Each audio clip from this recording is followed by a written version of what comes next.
Bueno, me da mucho gusto saludar al doctor Ricardo López Murphy. ¿Cómo está, Ricardo? Muy bien, muy bien. Bueno, ayer fue un día agitado, ¿no? De presentación en tribunales.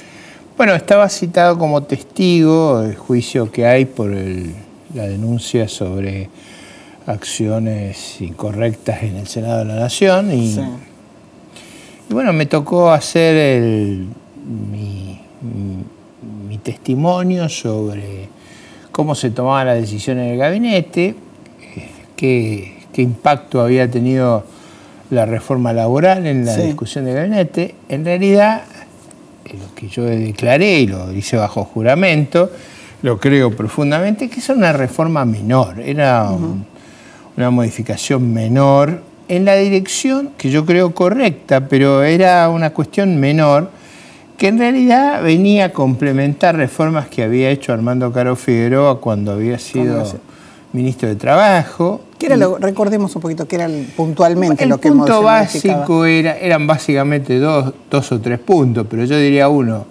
eliminar la ultraactividad, bajar la escala de negociación hacia niveles más cercanos a las fábricas, a las empresas, y en tercer lugar bajar los impuestos a los nuevos empleados, que eso era muy importante.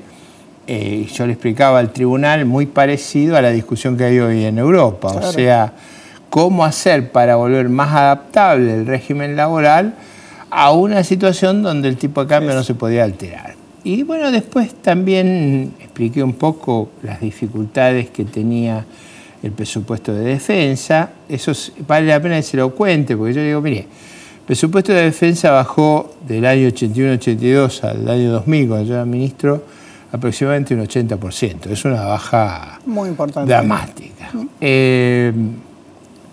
También expliqué, que creo que también le sirvió al tribunal para entender los conflictos que había. Y digo, mire, si uno tomaba el gasto de defensa del año 92 y tomaba el gasto de defensa del año 2000, era inferior el gasto en el 2000 que en el 92 en términos nominales. El gasto en universidades había subido 100%. Digo, para tener los datos. Y ahí puse en claro la discusión de marzo del 2001. Le digo, en realidad el presupuesto universitario se había duplicado y el presupuesto de defensa había bajado en términos nominales después de haber hecho una enorme baja con anterioridad.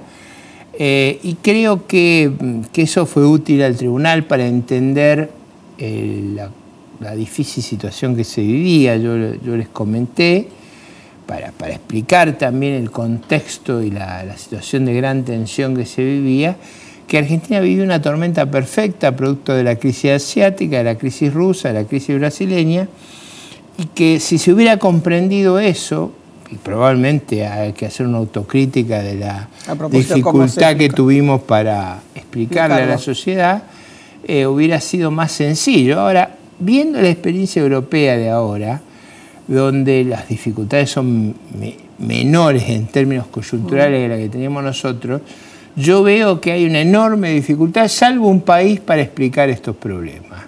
Yo diría dos.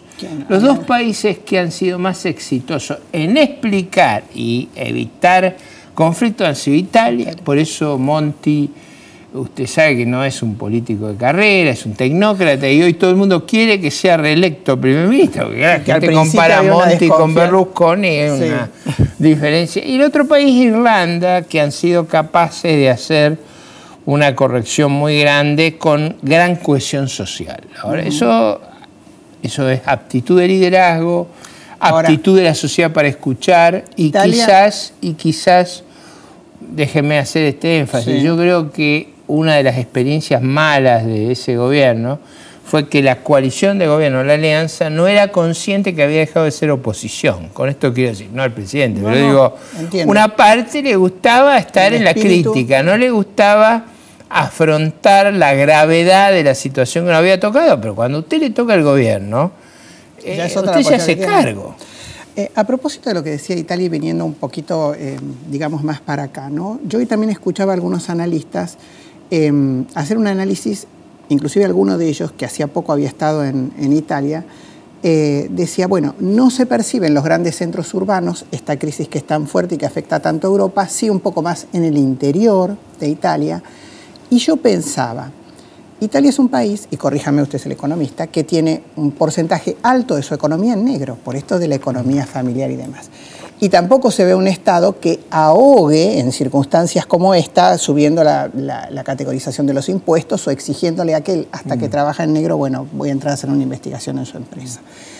Que esto es un poco lo que yo siento que estamos a contramano generando en la Argentina. Y corríjame si no es así. Déjeme hacerle un punto sobre Italia y después vamos a Argentina. Sí. Usted sabe que Italia son en realidad dos países. Usted tiene el norte y el Mezzogiorno. Cuando yo era joven, muchísimos años atrás, empecé a estudiar economía, muchos. El tema que estaba en los libros avanzados de macroeconomía era el problema del Mezzogiorno italiano. Eso hace más de 40 años y seguimos con el problema del Mezzogiorno.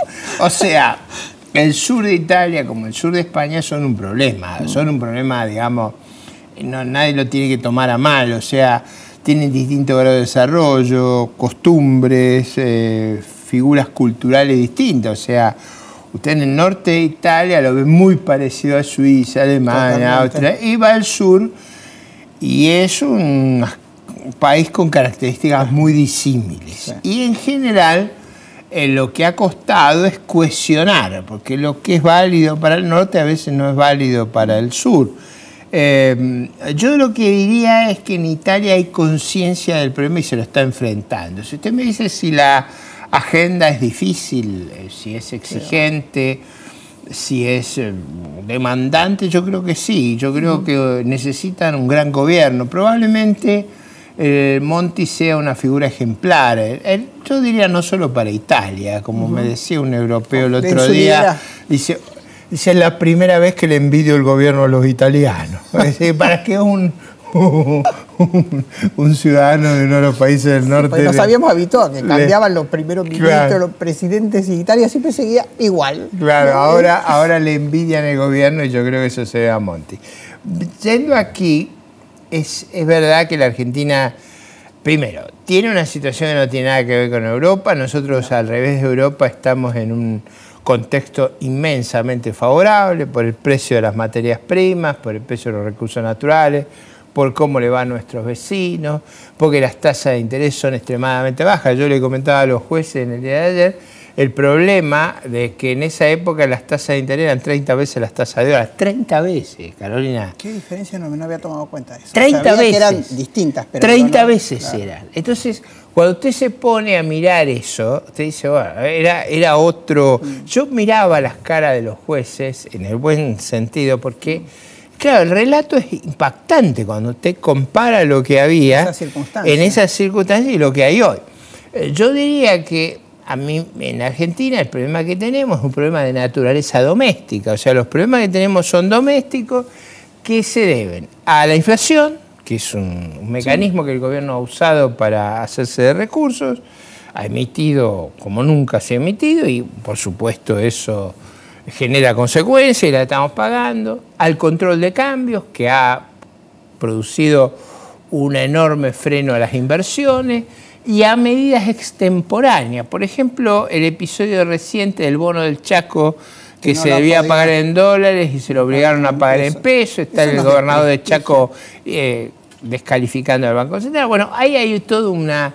Pero en realidad son todas medidas que generan, Carolina, gran desconfianza. Ahora, la pregunta que le hago es al economista, al político, al exministro de Defensa. ¿Usted visualiza un proyecto que esté aprovechando esta circunstancia? No lo visualizo. ¿Ni en el oficialismo ni en la oposición? Yo diría, la oposición tiene un problema anterior a este, que es su fragmentación. Si usted quiere que yo le diga, en el único aspecto que voy a ser optimista es en ese. ¿Por qué? Yo creo que por primera vez, desde que comenzó este largo proceso hegemónico del gobierno de los Kirchner, por primera vez yo veo conciencia del problema. O sea, cuando digo conciencia es la necesidad de converger a menor número de expresiones políticas, la necesidad de aprovechar el ejemplo de la oposición venezolana, más allá de la derrota electoral, de una oposición que era incapaz de estructurar una alternativa, una oposición que casi gana las elecciones, hay una gran diferencia, y yo creo que el punto de Venezuela, la forma más fácil de verlo es en la conducta de Chávez. Yo estuve en Venezuela varias semanas antes del comicio, recorriendo Venezuela, invitado por universidades, y la verdad es que vi un clima que usted cortaba el aire con un cuchillo, ¿no? En una sociedad fragmentada. Muy fragmentada, donde el presidente de la República llamaba a su principal adversario electoral Majunche. Nunca lo mencionó por el nombre, nunca. Termina la elección, después de una formidable elección de Enrique Capriles, el presidente Chávez se dirige a Capriles, el señor Enrique Capriles, y le dio vida, lo llamó por su nombre. Y yo creo que ese es un hecho, más allá de los problemas de los protagonistas, un hecho alentador. Alentador porque parte de los problemas que nosotros tenemos es que no hay una voz opositora que pueda actuar articuladamente. Y me parece que en eso hay conciencia para que se dé un salto cualitativo. Y no le voy a decir que eso es seguro, yo no creo que estemos condenados al éxito, ninguna de esas cosas. Pero digo, yo creo que hay conciencia del problema, disposición anímica de darle ciertos liderazgos como de darle relevancia, y quizás hay alguna actitud reacia por aquellos que están muy desesperados por las candidaturas. Pero si usted pudiera sacar el tema de las candidaturas, que es muy importante sacarlo, si no es muy difícil la conversación, porque si usted le dice a los demás vengan detrás mío, ahí ya no hay nada que conversar. Ahora, le hago una pregunta, doctor. Usted también se maneja por asesoramiento dentro de lo que es el ámbito empresarial argentino, y además tiene responsabilidades en Latinoamérica en otras organizaciones. Pero a lo que yo voy es a esto. ¿El ámbito empresario también tiene conciencia en este momento de esto que decíamos de las oportunidades que el país tiene? A veces uno se queda con la sensación de que está muy enraizado este vínculo que tiene de desarrollo con el Estado. Es verdad, tiene una gran dependencia, y si usted quiere son muy vulnerables a las acciones estatales. Sí. Lo digo con toda franqueza, muchos tienen temor, o sea... Que Moreno pueda amedrentar a un empresario argentino. Temor de que le hagan un daño muy grande a su actividad productiva, con una prohibición, con una, digamos, imposibilidad de importar un insumo, que les paralicen... O sea, hay una actitud yo diría, de temor, es la verdad. Sí. Creo que en todos ellos hay conciencia de las oportunidades que se pierden, y sobre todo hay un reflejo muy preciso de eso, Carolina, el derrumbe de la tasa de inversión. Mire, usted sabe cómo está el empresariado cuando mira la inversión. Si la inversión va para arriba, ¿qué es lo que permite el aumento de productividad, el cambio tecnológico, el empleo, la capacidad de hacer un salto y de incorporar nuevas tecnologías? Usted no incorpora nuevas tecnologías porque habla de ellas, las incorpora en las nuevas máquinas que introduce. Entonces, perdóneme un pequeño paréntesis, usted es el entrevistado, pero yo creo que lo que no se percibió dolorosamente cuando la presidenta trata como trata a los alumnos de Harvard es que ella podrá decir que Harvard es caro. Es caro. La educación es cara en el mundo, en los lugares de excelencia. Yo no digo que esté bien o mal, eso es así. Pero acá también es cara. Obvio.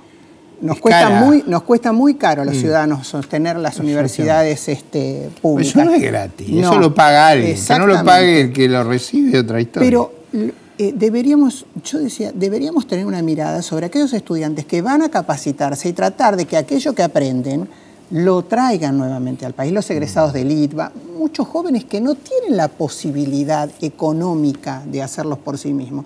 Mirar también a ellos, porque ellos son los que nos van a levantar a lo mejor a 10 que están en este momento en la franja de la pobreza. Con esto, con tecnología, con capacitación. Y nadie habla de esto. Una forma muy vital, usted lo puso muy bien, un tema muy vital es el capital humano. Y eso es crucial. Yo hace muchos años atrás, le voy a contar una anécdota graciosa de mis años muy jóvenes. Cuando yo era muy joven... Está nostalgioso hoy. No, porque digo, muchas de las cosas que uno escucha ahora no son novedosas, yo las escuché.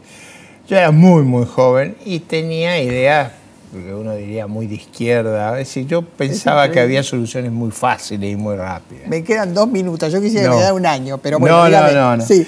Y entonces yo venía con esta simplificación. Entonces había un viejo dirigente político de la zona de La Plata que yo lo hostigaba con estos planteos extremistas. Y, no era Balbín, no. Entonces, la respuesta de él fue muy sencilla. Me dice, usted mire para dónde arranca la gente. Sí. Si se va, si se va del país o quiere ir al país. Esta era una reflexión sobre la discusión sobre Cuba. Entonces él me decía, observe lo que está ocurriendo. La gente se quiere ir de ahí. Yo no conozco a nadie que quiera ir para ahí. Dice, y eso me da una pista muy importante de lo que está ocurriendo. Otro día le cuento quién era ese dirigente importante que a mí me impresionó mucho y probablemente me evitó repetir de grande las tonterías que decía a veces muy de joven. Porque cuando usted es muy joven, a veces cree que puede resolver el mundo de un golpe de... Hasta que usted llegó nadie se había dado cuenta. Eso no es verdad. Sí. Doctor, gracias. De Bodegas del Fin del Mundo. Muchas gracias por estar con nosotros. Muchas siempre es un placer poder dialogar. Igualmente. Nos queda corto el tiempo. Nos vamos. Si Dios quiere, regresamos el próximo miércoles a las 21. Muchas gracias.